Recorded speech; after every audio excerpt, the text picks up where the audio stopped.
नमस्कार, commodity roundup में आपका स्वागत है। मैं हूं मनीषा गुप्ता और आज हम बात करेंगे यहां पर कच्चे तेल की, जहां पर फ्राइडे की तेजी के बाद आज वो हमने थमते हुए देखी है। मुनाफा वसूली यहां पर है और चीन में जिस तरह से यहां पर लॉकडाउन्स हैं, क्रूड के इंपोर्ट में गिरावट है, उसका असर यहां पर प्राइसेस में देखने को मिला है।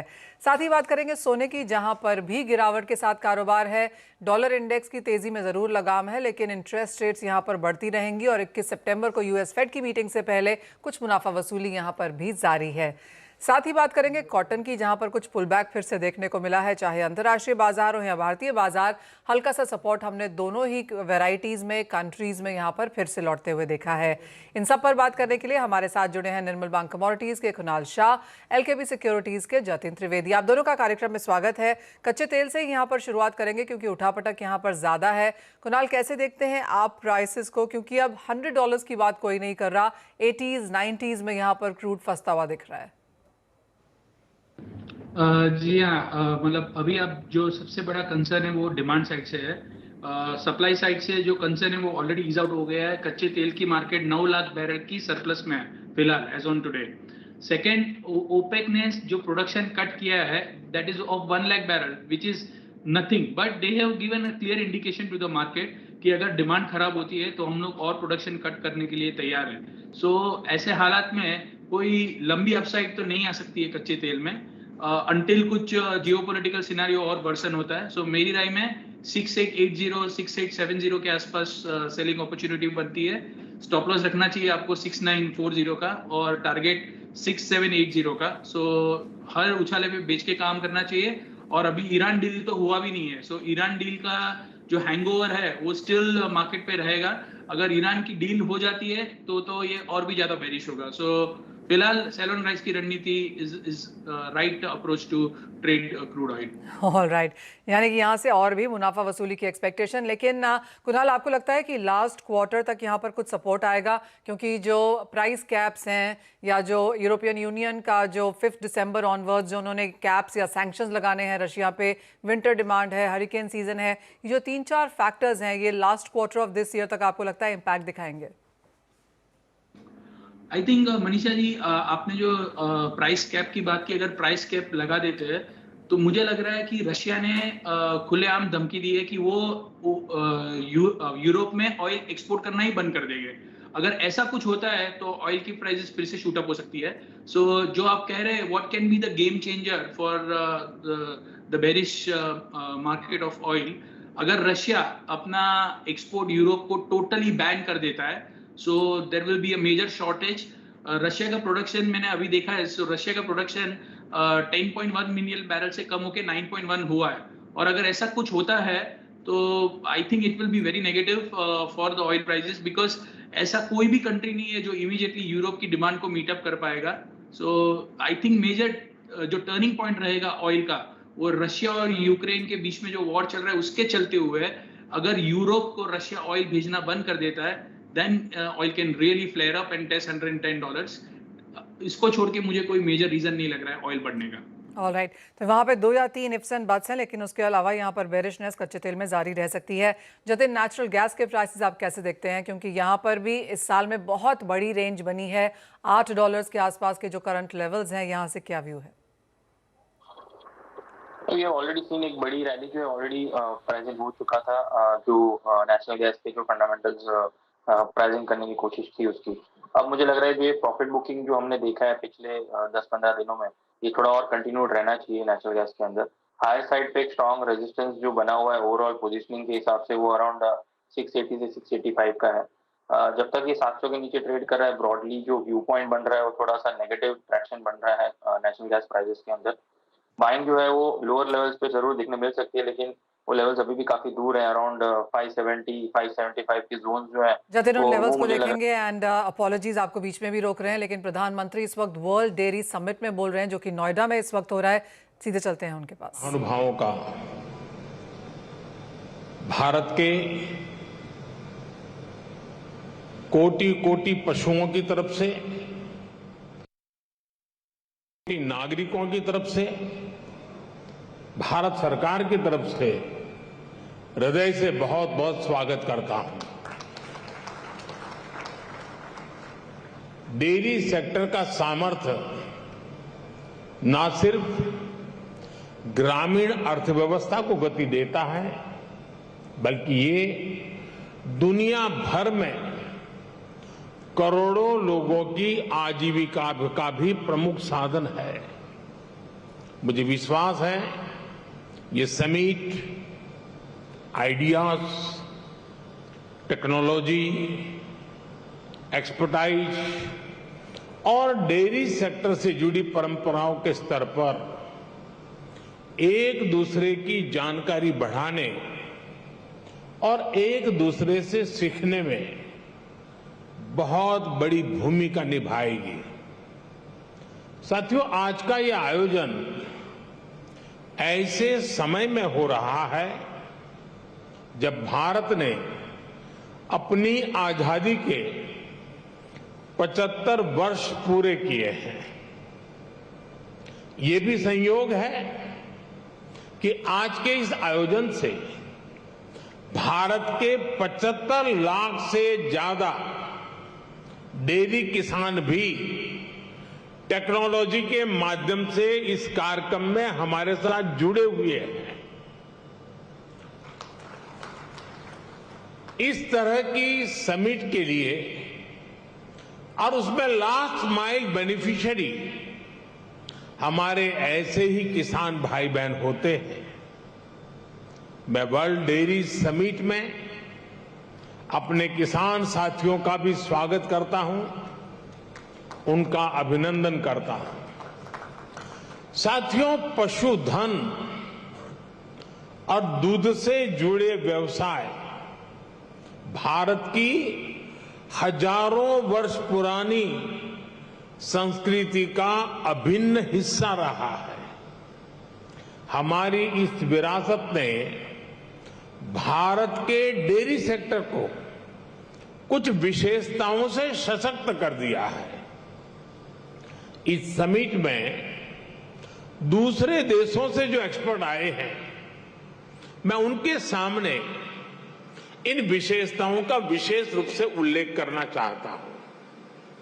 साथियों, विश्व के अन्य विकसित देशों से अलग भारत में डेयरी सेक्टर की असली ताकत छोटे किसान है। भारत के डेयरी सेक्टर की पहचान मास प्रोडक्शन से ज्यादा प्रोडक्शन बाय मासिस की है। भारत में डेयरी सेक्टर से जुड़े अधिकांश किसानों के पास या तो एक पशु है, 2 है या 3 पशु है। इन्हीं छोटे किसानों के परिश्रम और उनके पशुधन की वजह से आज भारत पूरे विश्व में सबसे ज्यादा दुग्ध उत्पादन करने वाला देश है। आज भारत के 8 करोड़ से ज्यादा परिवारों को ये सेक्टर रोजगार मुहैया कराता है। भारत के डेयरी सेक्टर की यूनिकनेस आपको अन्य जगह पर शायद ही कभी कहीं मिल जाए। आज वर्ल्ड डेयरी समिट में इसका जिक्र मैं इसलिए भी कर रहा हूं क्योंकि विश्व के अनेक गरीब देशों के किसानों के लिए ये एक बेहतरीन बिजनेस मॉडल बन सकता है। साथियों, भारत के डेयरी सेक्टर की इस खासियत को एक और यूनिकनेस से जबरदस्त सपोर्ट मिलता है। हमारे डेयरी सेक्टर की दूसरी विशेषता है भारत का डेयरी कोऑपरेटिव सिस्टम। आज भारत में डेयरी कोऑपरेटिव का एक ऐसा विशाल नेटवर्क है जिसकी मिसाल पूरी दुनिया में मिलना मुश्किल है। ये डेयरी कोऑपरेटिव्स देश के 2 लाख से ज्यादा गांवों में करीब करीब 2 करोड़ किसानों से दिन में 2 बार दूध जमा करती हैं और उसे ग्राहकों तक पहुंचाती है।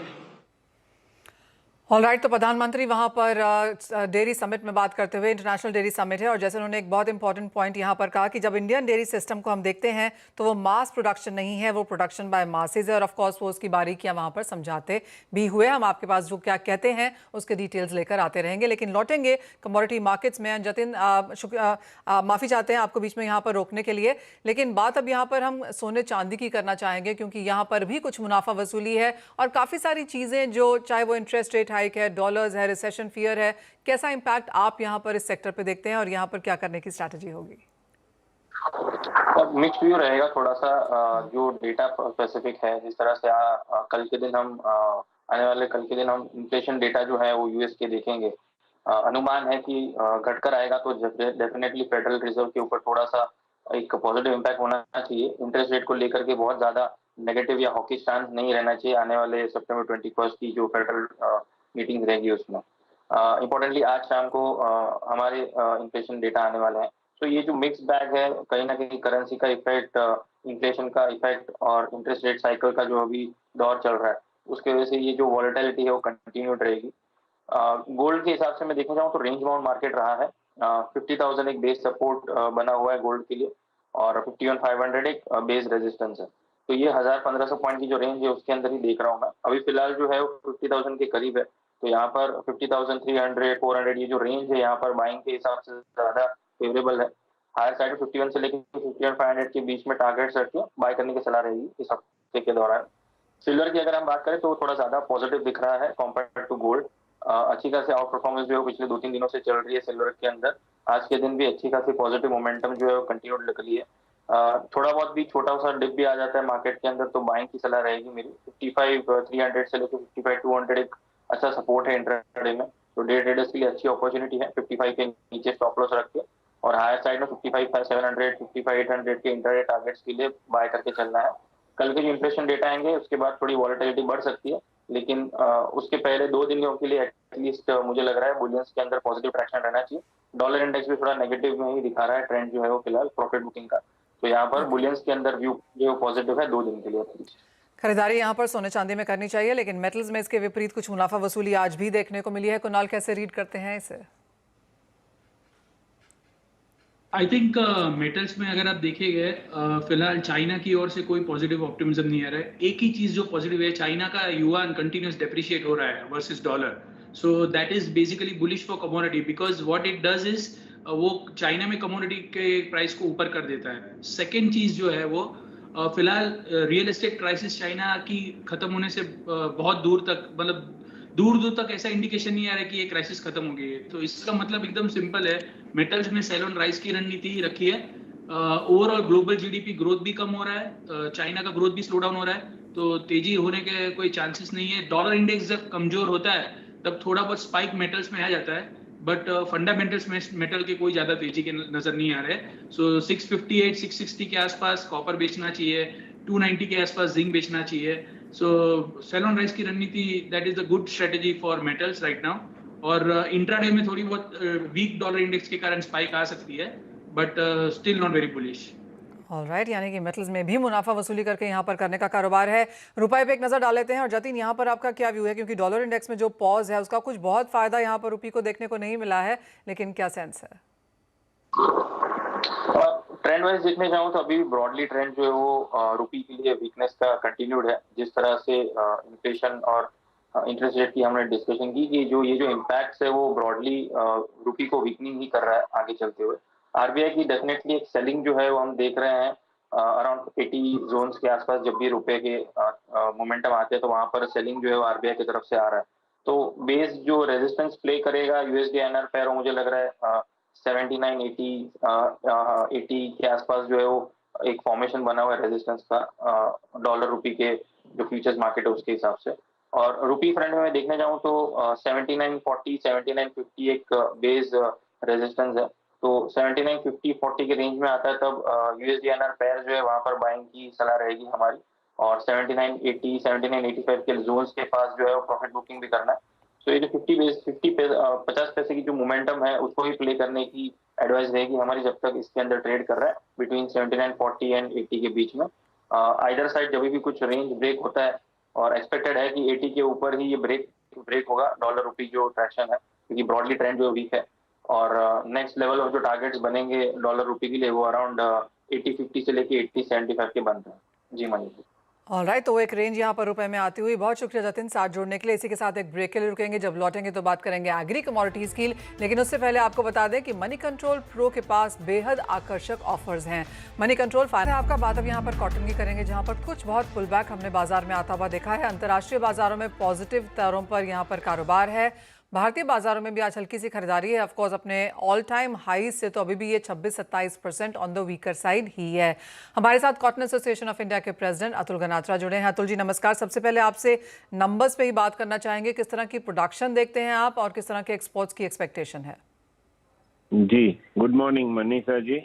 देखिए इस साल कॉटन का सोइंग बहुत अच्छा हुआ है और करीब करीब 127 लाख हेक्टर में अभी तक सोइंग हो गया है, against last year same time 118 lakh hectare. So करीब 8 से 9% सोइंग इस साल ज्यादा है और क्रॉप कंडीशन भी एज ऑन टुडे बहुत अच्छी है।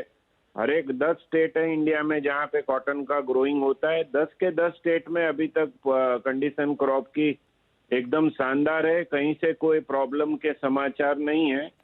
तो फिलहाल हम ऐसा कह सकते हैं कि definitely we are having 350 lakh गांठ का क्रॉप हमारे हाथ में है। और अगर अक्टूबर में बारिश, जो हर साल बहुत बारिश होती है, 8, 10, 12 इंच बारिश होती है, उससे नुकसान होता है। अगर इस साल अक्टूबर में बारिश नहीं रही तो हमें लगता है कि 375 लाख बेल्स का क्रॉप होगा। और अगर अक्टूबर में बड़ी बारिश होती है और कुछ नुकसान हुआ तो क्रॉप इससे थोड़ा कम हो सकता है। जी मनीषा जी। जी, तो अंतर्राष्ट्रीय बाजारों से जहां तक कॉम्पिटिटिवनेस की बात है वो फिलहाल आप यहां पर कैसा देखते हैं? और क्योंकि अब फेस्टिविटीज, वेडिंग सीजन वगैरह शुरू हो गया, तो क्या टेक्सटाइल सेक्टर से डिमांड कुछ बेहतर निकली है?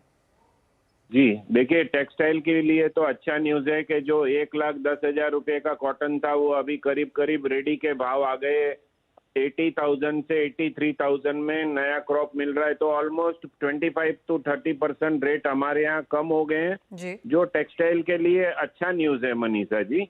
जी, और ग्लोबल वर्सेस इंडियन मार्केट्स के प्राइसेस कैसे देखते हैं आप? क्योंकि जो पहले बहुत बड़ा प्रीमियम था। हम देख रहे हैं कि ग्लोबल के कंपैरिजन में इंडियन मार्केट अभी भी 10,000 रुपया ऊपर है, पर हमारे यहाँ क्या माल भी नहीं है, इसलिए दाम थोड़े स्लोली कम हो रहे हैं। मगर जैसे ही हमें ऐसा लगता है कि 15 सितंबर से अराइवल है, थोड़े स्पीड में आएगी तो तभी थोड़ा प्राइस पे और दबाव रहेगा। इसका रीजन है कि जो छोटी छोटी मिलें हैं इंडिया में, करीबन 1500 से 2000 छोटी मिलें हैं, वो सब सारी बंद हो गई है, एकदम 100% बंद हो गई है।